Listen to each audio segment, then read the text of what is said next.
সোমবার শুরু হচ্ছে সাবেক প্রেসিডেন্ট ট্রাম্পের বিরুদ্ধে প্রথম কোনো ফৌজদারি মামলার বিচার কাজ। স্টর্মি ড্যানিয়েলসকে দেয়া অবৈধ অর্থ মামলার প্রথম দিনে জুরি গঠন করবে আদালত।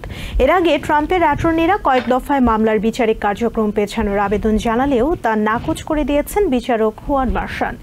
সাবেক পর্নস্টার ড্যানিয়েলস, মাইকেল কোহেন সহ সাক্ষীদের তালিকাও প্রস্তুত করা হয়েছে। সাবেক কোনো প্রেসিডেন্ট হিসেবে প্রথমবারের মতো কোনো ফৌজদারি মামলার মুখোমুখি হতে যাচ্ছেন ডোনাল্ড ট্রাম্প। সোমবার নিউ ইয়র্কের আদালতে শুরু হবে তার হাঁসমানির মামলা। 2016 নির্বাচনের ঠিক আগে পর্নস্টার ড্যানিয়েল স্টর্মিকে প্রায় $130,000 দিয়ে মুখ বন্ধ রাখার উদ্যোগ নিয়েছিলেন ট্রাম্প। এই লেনদেনের কাজে তাকে সহযোগিতা করেছেন ট্রাম্পেরই সাবেক অ্যাটর্নি মাইকেল কোহেন। কোহেনকে সব মিলে $420,000 দেয়া হয়। ফেডারেল ও স্টেট নির্বাচনী এবং ট্যাক্স আইন লঙ্ঘন করে হাঁসমানি দেওয়ার অভিযোগ এনে ট্রাম্পের বিরুদ্ধে এই মামলা দায়ের করেন ম্যানহাটনের ডিস্ট্রিক্ট অ্যাটর্নি আলভিন ব্রাগ। আর্থিক অনিয়মের 34টি অভিযোগ আনা হয় তার বিরুদ্ধে।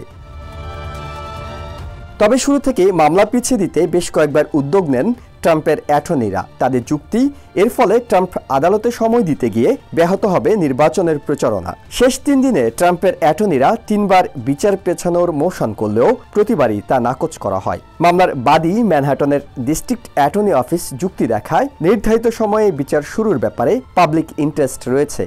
তবে আইন বিশেষজ্ঞ জয়েস বেঞ্চ মনে করেন ট্রাম্পের স্ত্রী মেলানির আবেগের চেয়ে তার নির্বাচন এখানে গুরুত্বপূর্ণ।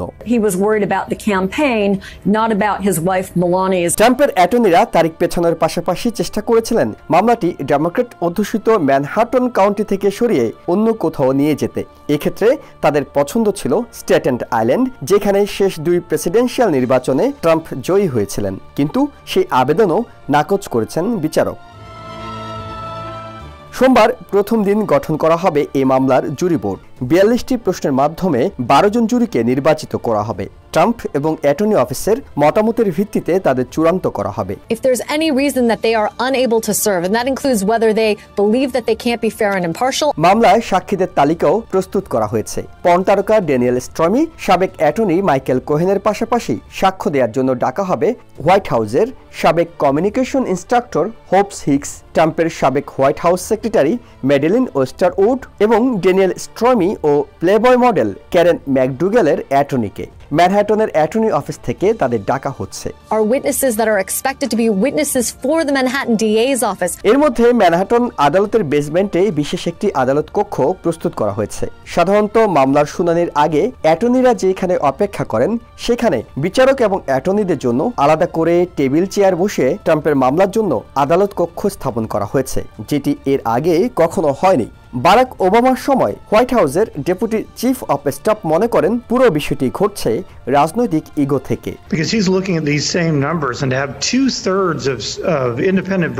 এর মধ্যে বিচারক হুয়ান মার্শান ও তার পরিবার, জুরি, মামলার সাক্ষী, প্রসিকিউটর এবং কোর্ট স্টাফদের আক্রমণ করে যাতে কোনো বক্তব্য না রাখেন সেজন্য ট্রাম্পের উপর গ্যাগ অর্ডার জারি করা হয়েছে।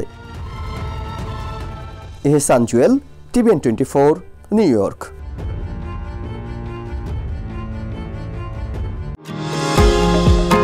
নিউ ইয়র্ক থেকে সম্প্রচারিত TVN 24 টেলিভিশন বিশ্বজুড়ে বাঙালির কণ্ঠস্বর।